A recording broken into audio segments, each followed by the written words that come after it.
प्यारे अधिवक्ता साथियों, आप लोगों के लिए उत्तर प्रदेश उच्चतर न्यायिक सेवा में बहुत ही महत्वपूर्ण बदलाव हुए हैं। एक वीडियो लगभग 31 मिनट का बोर्ड पर मैंने उन बच्चों के लिए समझाया है जो इंग्लिश मीडियम में बहुत समझदार नहीं हैं। उसको इंग्लिश मीडियम के उस बोर्ड को जो सरल भाषा में है और आज के ही डेट में मैंने उसे अपलोड किया है, वो आप लोग देखेंगे। लेकिन साथ ही साथ इसको भी देखें जिसमें नोटिफिकेशन क्लियरली मेंशन है और कुछ महत्वपूर्ण चीज़ें आपको बताई जा रही हैं। जैसे देखें ध्यान से, the preliminary exam as referred in rule 18(1)(b) of the rules 1970 shall be of 2 hour duration, having multiple choice question MCQ objective type from the prescribed syllabus, and shall consist of 100 questions of 1 mark each. There shall be no negative marking. इसकी चर्चा उस video में हम नहीं कर पाए हैं। ये क्लियर रूप से जानिए कि प्री का जो एग्ज़ाम होगा वो 100 नंबर का होगा और माइनस मार्किंग नहीं होगा उसमें। The qualifying marks of preliminary examination shall be 45%, यानी 45% भी अगर नंबर आपके आ गए तो आपका प्री क्वालिफाई हो जाएगा। समझ रहे हैं? ये बहुत ही महत्वपूर्ण स्थिति इसलिए बन गई है क्योंकि बहुत सारे नए एक्ट जुड़े हैं। उसकी चर्चा उसमें मैंने डिटेल से की है। इसमें उतना डिटेल में नहीं करूँगा, लेकिन आपको चीज़ें समझ आएंगी। Candidate 20 time the number of vacancy category wise will be called to appear in the main written examination. इसका मतलब ये हुआ कि वो व्यक्ति जो टोटल वैकेंसी यानी 83 और हर कैटेगरी में कितनी वैकेंसी है, जैसे एक एग्जाम्पल के तौर पे समझें, ओबीसी कैटेगरी के लिए 22 है तो 22 का 20 गुना, समझ रहे हैं, 22 का 20 गुना जब करेंगे तो लगभग 400 के समथिंग ऊपर इतने कैंडिडेट ओबीसी के मेंस लिखने के लिए बुलाए जाएंगे। यानी 20 टाइम्स 20 गुना of vacancy category wise will be called to appear in the main written examination, जो मेंस में लिखने के लिए बुलाए जाएंगे। और the main written exam shall consist of 4 paper, जो पहले 5 हुआ करता था अब केवल 4 पेपर होगा। और जनरल अवेयरनेस, जहाँ जीके हुआ करता था वहाँ आप सामान्य जागरूकता कह सकते हैं, ना कि नॉलेज। जनरल अवेयरनेस यानी सामान्य रूप से आप जानकारी रखते हैं या नहीं। और legal language of 100 marks and 3 hour duration. Law first 200 marks and 3 hour duration, and last second 200 marks and 3 hour duration, and fourth law third 200 marks and 3 hour duration।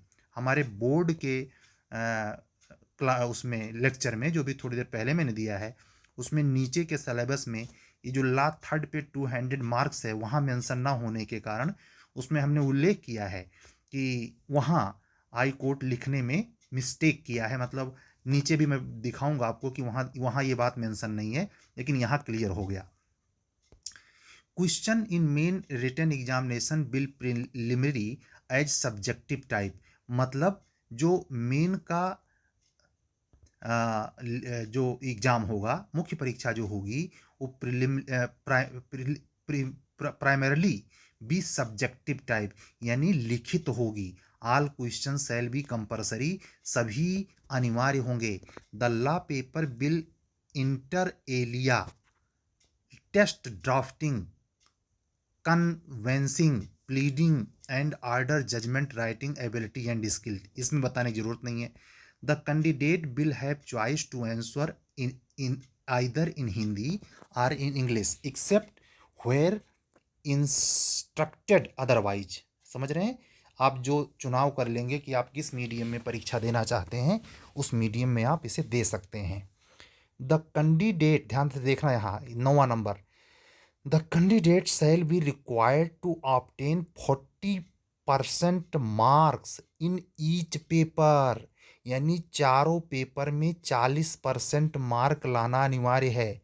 मुझे याद है इसके पहले अगर अंग्रेजी में 100 नंबर के पेपर में 40% कौन कहे, मैं ऐसे भी लोगों को जानता हूँ जो 30 से कम नंबर पाए हैं और एडीजे की कुर्सी पे बैठे हैं। उनको बाहर करने के लिए देखिए कोर्ट ने क्या तरीका अपनाया है। The candidate shall be required to obtain 40% marks in each paper, यानी प्रत्येक पेपर पर 40% मार्क्स अनिवार्य है and 45% aggregate of 4 paper of main written examination to qualify for the interview test. चारों के औसत में 45% मिनिमम मार्क होना चाहिए और प्रत्येक पेपर में 40% अनिवार्य होना चाहिए। अगर आप जीके वाले पेपर में या किसी पेपर में 40% से 0.1% भी नंबर कम पाए तो आप टोटल कितना भी पाए आप बाहर कर दिए जाएंगे।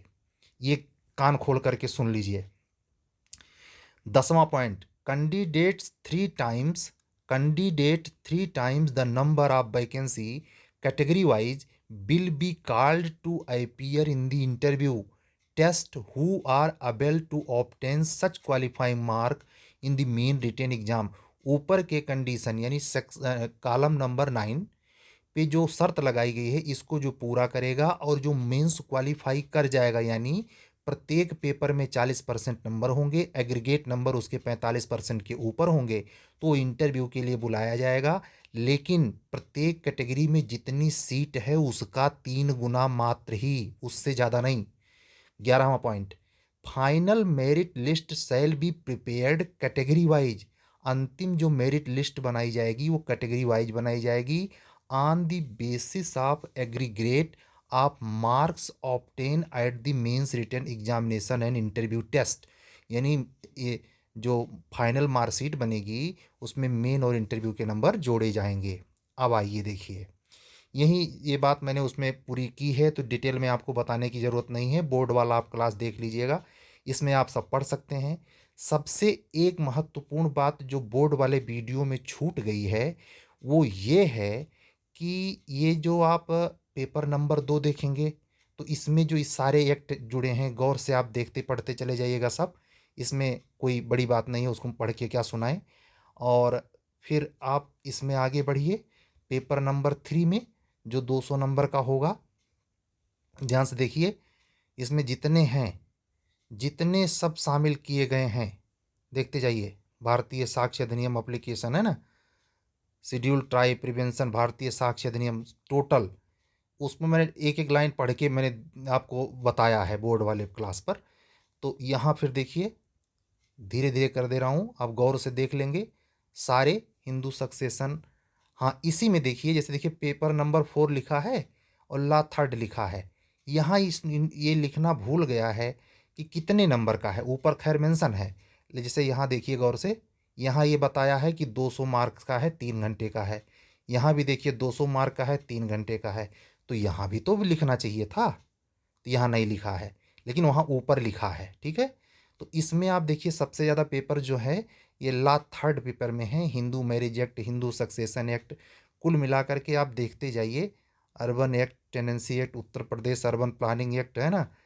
आप एक चीज़ गौर कीजिए, हमने उस वीडियो में चूंकि लास्ट में मेमोरी फुल हो गई है थोड़ी सी बात नहीं बोल पाए हैं, वो ये कि पुराने में से केवल एक एक्ट हटा दिया है और हमें ये पता चला अब इस समय पढ़ने के बाद, उत्तर प्रदेश पंचायती राज अधिनियम, उत्तर प्रदेश पंचायती राज अधिनियम 1947 को, जो कि पुराने में था एचजीएस में, उसको हटा दिया है। यानी ग्राम प्रधान वाला जो सवाल आप पढ़ के जाते थे और न्याय पंचायत वाला झंझट रहता था उसको जड़ से खत्म कर दिया है माननीय उच्च न्यायालय ने। 2017 में न्याय पंचायत वाला चैप्टर रिपील किया गया था लेकिन फिर भी सवाल पूछा जाता था बार बार, उसको हटा ही दिया गया है।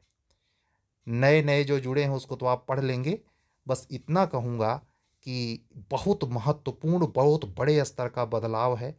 इतने बड़े एक्ट में 45% मार्क एग्रीगेट नंबर लाना और तमाम चुनौतियों के बीच में आप लोगों से सिर्फ इतना कहा है कि एक पेपर केवल पंचायती राज अधिनियम हटाया है और बाकी सारे नए पेपर उन्होंने रखे हैं और 100 नंबर का इंटरव्यू रखा है जो पहले 200 नंबर का हुआ करता था। इसको भी गौर से पढ़ लेते हैं। The interview test would focus on assessment of the candidate based on their knowledge of substantive and procedural law, understanding of practice aspect of law with assessment of their personality, professional ability and communication skill. आप कैसा बोलते हैं, आपका व्यक्तित्व कैसा है, आपको प्रक्रिया विधि की समझ कैसी है, आप प्रैक्टिकल आस्पेक्ट को कितना समझते हैं, आपके व्यक्तित्व में कितनी उसको असेस करने वाली पोजीशन है कि जो न्यायिक सेवा के लिए ठीक है। दूसरा, only those candidate will be called to appear in the interview test who obtain 40% in each paper and 45% in aggregate of 4 paper of main written examination subject the thrice the number of vacancy category wise. वही जो ऊपर बात लिखी है वही यहाँ दोहराई गई है। प्रत्येक पेपर में 40% नंबर लाना है और चारों पेपर मिला करके एवरेज 45% या उसके ऊपर। Candidate shall be required to obtain 45% marks to qualify the interview test. Final merit list shall be prepared category wise on the basis of aggregate of marks obtained and means written examination and interview test। ठीक है, तो उस video में थोड़ी सी last में memory full होने के कारण पूरा नहीं था और 2 महत्वपूर्ण बात रह गया था, वो इस वीडियो के द्वारा पूरा हो गया।